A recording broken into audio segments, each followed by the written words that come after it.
আমি যেটাতে কমফোর্টেবল আমি সেই কাজটা করতে বেশি স্বাচ্ছন্দ্য বোধ করব।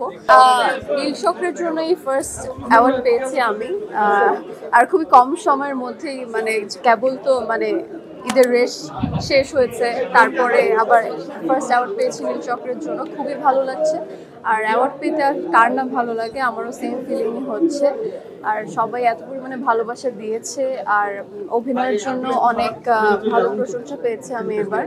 তো সবকিছু মিলে খুবই ভালো লাগছে।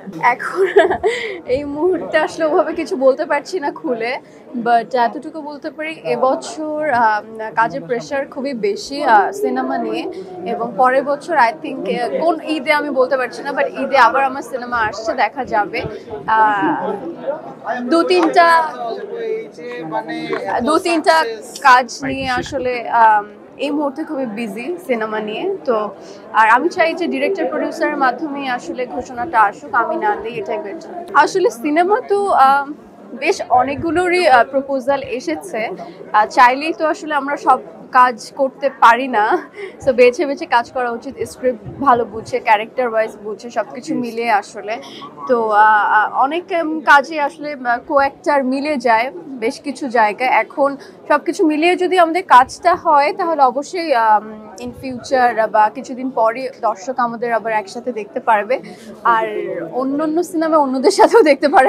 আমি ভেরি কনফিউজড অ্যাকচুয়ালি কার সাথে দেখবে এই মুহূর্তে আমি বলতে পারছি না। শুধু ওনার সিনেমা বলে না, আর অনেকগুলো সিনেমা নিয়ে কথা হচ্ছে, সাইনিও করেছে।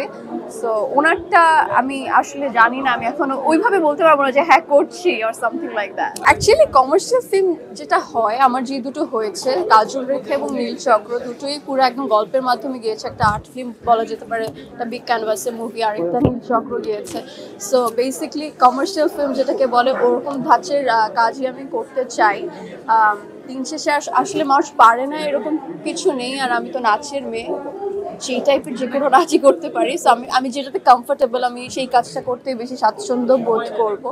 সো আমি চাই যে এরকম কোনো কাজ আসুক ইন ফিউচার, যেটাকে আমার মানে পারফেক্ট ওয়েতে আমি চাই। আমি চাইলে তো আসলে সবকিছু হয় না, সবকিছু আমার হাতে থাকে না। সো দেখা যাক। আসলে কাজের ক্ষেত্রে আসলে যেমন কাজল রেখা আমাকে একটু গেইন করতে হয়েছিল, কারণ আমি তখন অনেক শুকনা ছিলাম। বড়বেলার কাজল রেখাকে সবাই চেয়েছে বড় যেন একটু দেখায়। সো আবার এখন যে সিনেমাগুলো এসেছে সেখানে বলছে যে অনেক ওজন কমাতে হবে, সো আমি সেই চেষ্টায় আছি।